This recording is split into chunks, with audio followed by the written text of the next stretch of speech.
जम्मू और कश्मीर के पहलगाम में हुए आतंकी हमले ने पूरी दुनिया को हिलाकर रख दिया है। लेकिन इस पूरे घटनाक्रम के बीच उमर अब्दुल्ला, जो जम्मू कश्मीर के मुख्यमंत्री हैं, उनकी सियासी चालबाजी और वर्तमान नेतृत्व के अंतर पर चर्चा करना भी आवश्यक है। और इस वीडियो में हम बात सिर्फ अब्दुल्ला परिवार की नहीं, बल्कि बात होगी कश्मीर की सभी पॉलिटिकल पार्टीज की, जो आज भले ही रोने की एक्टिंग कर रहे हैं, लेकिन ये आंसू सिर्फ मगरमच्छ के आंसू हैं। It just shook me. I'm still not normal. I don't think I'll be normal ever.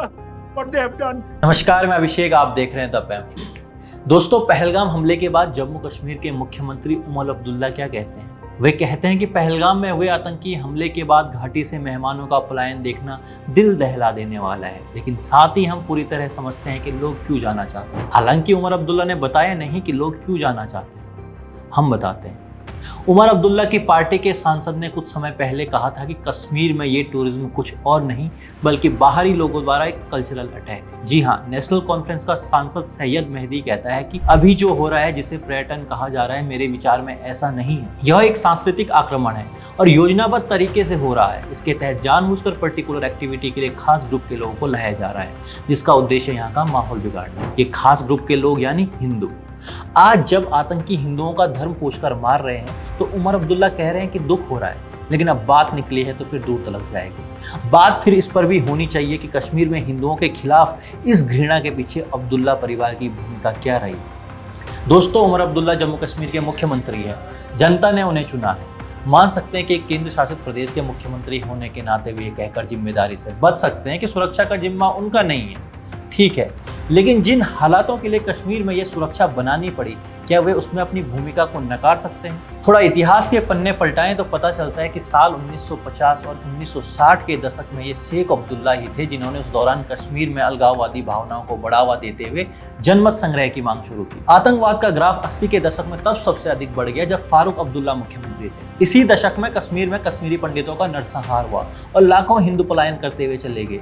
बची कुछ ही कसर मुफ्ती मोहम्मद सईद ने पूरी कर दी। मस्जिदों से भड़काऊ भाषण, पर्चे और दीवारों पर लिखे नारे जैसे राली और गाली, यानी हिंदुओं या तो धर्म परिवर्तन करो या भागो या फिर मरो, ये नारे आम थे और वहाँ के किसी नेता के अंदर हिम्मत नहीं थी कि इस चीज़ को रोका जाए। साल बदलते चले गए, सत्ता बदलती चली गई, लेकिन कश्मीर की राजनीति में एक चीज़ बरकरार रही, वो है हिंदुओं के प्रति नफरत की दुकान। जिस नफरत को शेख अब्दुल्ला ने संरक्षण दिया, उमर अब्दुल्ला ने उसी को आगे बढ़ाया। महबूबा मुफ्ती ने जो नफरत अपने वालिद मुफ्ती मोहम्मद सईद से विरासत में पाई, आज महबूबा मुफ्ती की बेटी इस नफरत को आगे बढ़ा रही है। इनकी बेटी इल्तिजा मुफ्ती का कहना है कि हिंदुत्व एक ऐसी बीमारी है जो हिंदू धर्म को बदनाम कर रही है। भगवान राम को शर्म से अपना सर झुका लेना चाहिए, क्योंकि असहाय नाबालिग मुस्लिम लड़कों को इसलिए चप्पलों से पीटा जाता है क्योंकि वे उनका नाम जपने से इनकार करते हैं। बताइए, ये है कश्मीर के नेता। जहां ऐसे बयान देकर राजनीति की जाए, वहां कोई सुरक्षा बल क्या कर पाएगा? सुरक्षा बल भी प्रत्यक्ष दिख रहे आतंकियों से लड़ सकते हैं, किसी छिपी हुई मानसिकता से नहीं। कश्मीर की पॉलिटिकल पार्टी को राजनीति करने का यही तरीका आता है कि आतंकी घटनाओं के समय सांत्वना देते रहो और बाकी समय अलगाववाद से हिंदुओं के खिलाफ नफरत को फ्यूल देते रहो। क्या ये बुरहान वानी को आतंकवादी मानते हैं? पुलवामा में एक आतंकी यह कहकर खुद को उड़ा देता है कि उसकी लड़ाई गोमूत्र पीने वालों से है। तो क्या कभी इन पॉलिटिकल पार्टीज ने स्पष्ट शब्दों में कहा है कि ऐसा कहने वाला आतंकी गलत है? या यही कह देते कि इस्लाम हमें ये नहीं सिखाता? लेकिन इन्होंने ये नहीं कहा, ये कुछ नहीं कह सकते हैं। आप हजार तर्क दे दें कि आतंकवादी कश्मीर के बढ़ते टूरिज्म को देखकर बौखला गए हैं इसलिए हमला कर रहे हैं, या मोदी सरकार ने धारा 370 हटा दी इसलिए हमला कर रहे हैं। टूरिज्म बढ़े हुए 1 या 2 वर्ष हुए, धारा 370 को हटे हुए सिर्फ 5 वर्ष हुए, पीएम मोदी को आए हुए 10 वर्ष हुए। तो क्या ऐसी भावना मात्र इतने वर्षों में पनप गई? जब टूरिज्म या मोदी नहीं थे, तब कौन सा कश्मीर में गिरिजा टिक्कू और सल्ला भट्ट जैसे कश्मीरी हिंदुओं को गैंग रेप कर आरा मशीन से नहीं काटा जा रहा था?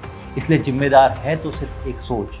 अब वो सोच किताबी है या आसमानी, ये आप तय कर लें, लेकिन आज जिम्मेदारी वे हुक्मरान भी हैं जिन्होंने इस सोच को कश्मीर के घर घर में पनपाया है, पूरी घाटी में बसाया है। धन्यवाद।